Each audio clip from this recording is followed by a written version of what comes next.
Welcome back. We're in conversation with Mr. Kannan Vishwanath. He's the Vice Chairman and Managing Director at Aanjaneya Lifecare. And the company is coming up with an IPO shortly. So let's find out what the plans post that IPO might be. Mr. Vishwanath, with this IPO, what's the idea behind it?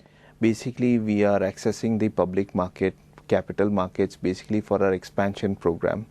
This is an opportunity for our company to add capacities to our existing product. We are increasing the capacities of our anti-malarial product.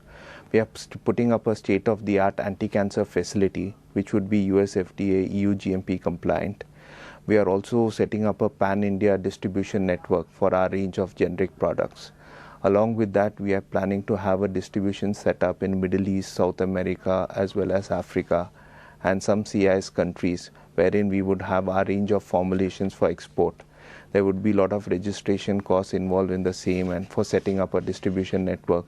And the entire IPO proceeds are towards CapEx as well as our marketing plans. With this, the company could be taken to the next level where we would have access to both the regulated markets for anti-cancer products and the emerging and unregulated markets for our anti-malarial as well as our herbal-based formulations. Okay.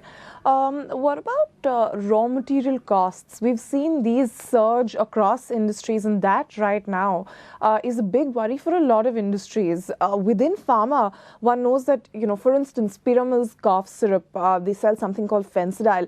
Sales have fallen about 70% because of raw material shortage. Are you facing such shortages, or is the input cost a worry for you? Input cost depends on various therapeutic segments. As far as anti-malarials are concerned, most of the raw materials come from natural sources. So we have not seen a shortage of raw materials in this segment. But yes, in the cough and cold segment specifically, as far as codeine-based products are concerned, which you spoke about, Fencidal, yes, there is a shortage in this range of products. And this is totally controlled by the government. And we look forward that in the future that imports of these products are facilitated by the government and more of this raw material is available, because this is among the fastest growing segment within India, and there's a huge demand for in the cough and cold segments both within India and abroad. You've mentioned a lot of things that you hope that the government can do to help the sector. We're only weeks away from the budget. So if you were to bring this all together, what would you hope to hear from the finance minister to help your industry? We would like to bring them the excise at par with the other states wherein there are excise benefits, so that the industries, mid-sized companies based out of Gujarat and Maharashtra are at par with those up north where there are a lot of excise and income tax benefits given to pharma companies. This gives us an even playing field going forward. And we would look forward for the export benefits which the government has given us for the last 2 years to continue for the next 2 years, which will enable us to be competitive to China for exports in the emerging markets. Okay. I also wanted to check with you how, these new developments within the industry, your organized chains in the medical space. So you've got them looking at these big hospital chains and they're a pharma chain, so to speak.